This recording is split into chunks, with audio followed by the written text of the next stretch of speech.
Chapter 29. The Luring of the People of the Marshes.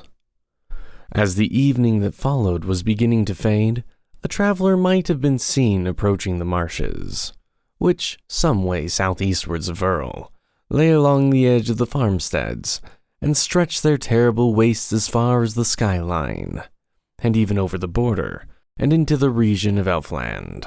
They glimmered now, as the light was leaving the land. So black were the solemn clothes and the high grave hat of the traveler, that he could have been seen from far against the dim green of the fields, going down to the edge of the marsh through the grey evening.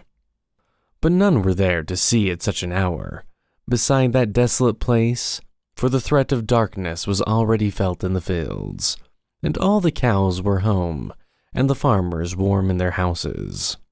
So the traveler walked alone, and soon he was come by unsure paths to the reeds and the thin rushes, to which a wind was telling tales that have no meaning to man, long histories of bleakness, and ancient legends of rain, while on the high darkening land far off behind him, he saw lights begin to blink where the houses were.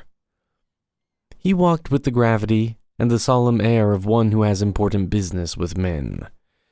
Yet his back was turned to their houses, and he went where no man wandered, traveling towards no hamlet or lonely cottage of man, for the marsh ran right into Elfland. Between him and the nebulous border that divides earth from Elfland, there was no man whatever. And yet the traveler walked on as one that has a grave errand. With every venerable step that he took, bright mosses shook, and the marsh seemed about to engulf him, while his worthy staff sank deep into slime, giving him no support. And yet the traveler seemed only to care for the solemnity of his pacing. Thus he went on over the deadly marsh, with a deportment suitable to the slow procession when the elders open the market on special days, and the gravest blesses the bargaining, and all the farmers come to the booths and barter. And up and down, songbirds went wavering home, skirting the marsh's edge on their way to their native hedges. Pigeons passed landward to roost in high dark trees. The last of a multitude of rooks was gone, and all the air was empty. And now the great marsh thrilled to the news of the coming of a stranger. For no sooner had the traveler gravely set a foot on one of those brilliant mosses that bloom in the pools, than a thrill shot under their roots and below the stems of the bulrushes, and ran like a light beneath the surface of the water, or like the sound of a song, and passed far over the marshes, and came quivering to the border of magical twilight that divides Elfland from earth, and stayed not there, but troubled the very border, and passed beyond it, and was felt in Elfland. For where the great marshes run down to the border of earth, the frontier is thinner and more uncertain than elsewhere. And as soon as they felt that thrill in the deep of the marshes, the will-o'-the-wisps soared from their fathomless homes, and waved their lights to beckon the traveler on over the quaking mosses at the hour when the duck were flighting. And under that whir and rush and rejoicing of wings that the ducks make in that hour, the traveler followed after the waving lights, further and further into the marshes. Yet sometimes he turned from them, so that for a while they followed him, instead of leading as they were accustomed to do, till they could get round in front of him and lead him once more. A watcher, if there had been one in such bad light and in such a perilous place, had noticed after a while in the venerable traveler's movements a queer resemblance to those of the hen-green plover when she lures the stranger after her in spring, away from the mossy bank where her eggs lay bare. Or perhaps such a resemblance is merely fanciful, and a watcher might have noticed no such thing. At any rate, on that night, in that desolate place, there was no watcher whatever. And the traveler followed his curious course, sometimes towards the dangerous mosses, sometimes towards the safe green land, always with grave demeanor and reverent gait. And the will-o'-the-wisps, and multitudes gathered about him.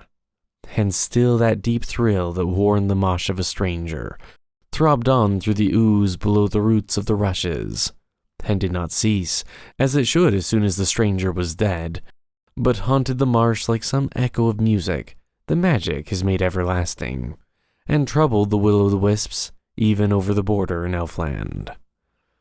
Now, it is far from my intention to write anything detrimental to will-o'-the-wisps, or anything that may be construed as being a slight upon them. No such construction should be put upon my writings. But it is well known that the people of the marshes lure travelers to their doom, and have delighted to follow that avocation for centuries, and I may be permitted to mention this in no spirit of disapproval.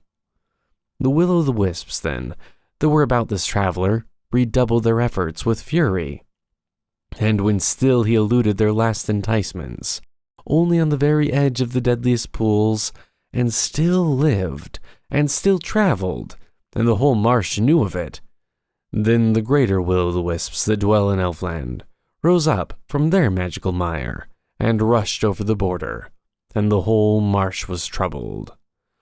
Almost like little moons grown nimbly impudent, the people of the marshes glowed before that solemn traveler, leading his reverend steps to the edge of death, only to retrace their steps again to beckon him back once more. And then, in spite of the great height of his hat, and the dark length of his coat, that frivolous people began to perceive that mosses were bearing his weight, which never before had supported any traveler. At this their fury increased, and they all leaped nearer to him, and nearer they flocked wherever he went, and in their fury their enticements were losing their craftiness. And now a watcher in the marshes, if such there had been, had seen something more than a traveler surrounded by will-o'-the-wisps, for he might have noticed that the traveler was almost leading them, instead of the will-o'-the-wisps leading the traveler. And in their impatience to have him dead, the people of the marshes had never thought that they were all coming nearer and nearer to the dry land. And when all was dark but the water, they suddenly found themselves in a field of grass, with their feet rasping against the rough pasture, while the traveler was seated with his knees gathered up to his chin, and was eyeing them from under the brim of his high black hat. Never before had any of them been lured to dry land by traveler, and there were amongst them, that night, those eldest and greatest among them, who had come with their moonlike lights right over the border from Elfland. They looked at each other in uneasy astonishment as they dropped limply onto the grass, for the roughness and heaviness of the solid land oppressed them after the marshes. And then they began to perceive that that venerable traveler whose bright eyes watched them so keenly out of that black mass of clothes was little larger than they were themselves, in spite of his reverend airs. Indeed, though stouter and rounder, he was not quite so tall. Who was this, they began to mutter, who had lured will-o'-the-wisps? And some of those leaders from Elfland went up to him, that they might ask him with what audacity he had dared to lure such as them. And then the traveler spoke. Without rising or turning his head, he spoke where he sat. "People of the marshes," he said, "do you love unicorns?" And at the word unicorns, scorn and laughter filled every tiny heart in all that frivolous multitude, excluding all other emotions, so that they forgot their petulance at having been lured, although to lure will-o'-the-wisps is held by them to be the gravest of insults, and never would they have forgiven it if they had had longer memories. At the word unicorns they all giggled in silence, and this they did by flicking up and down, like the light of a little mirror flashed by an impudent hand. Unicorns.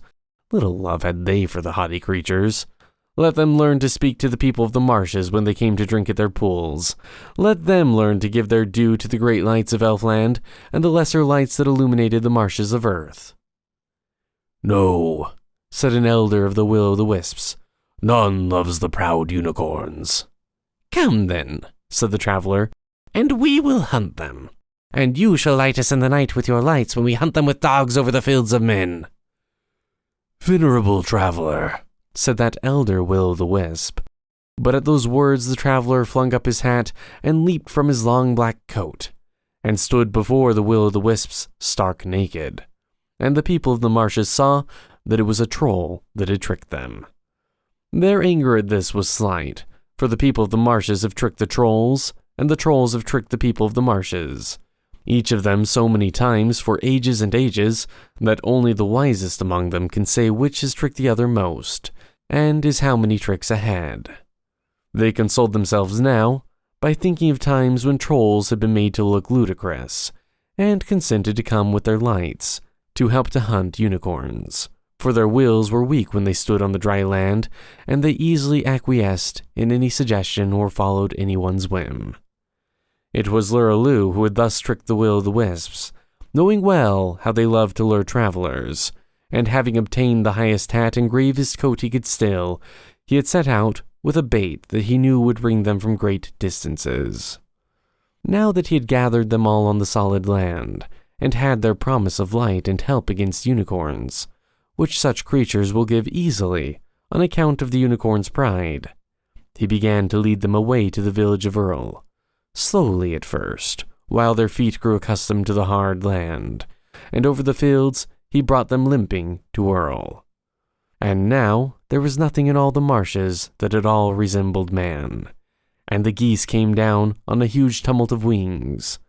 The little swift teal shot home, and all the dark air twanged with the flight of the duck.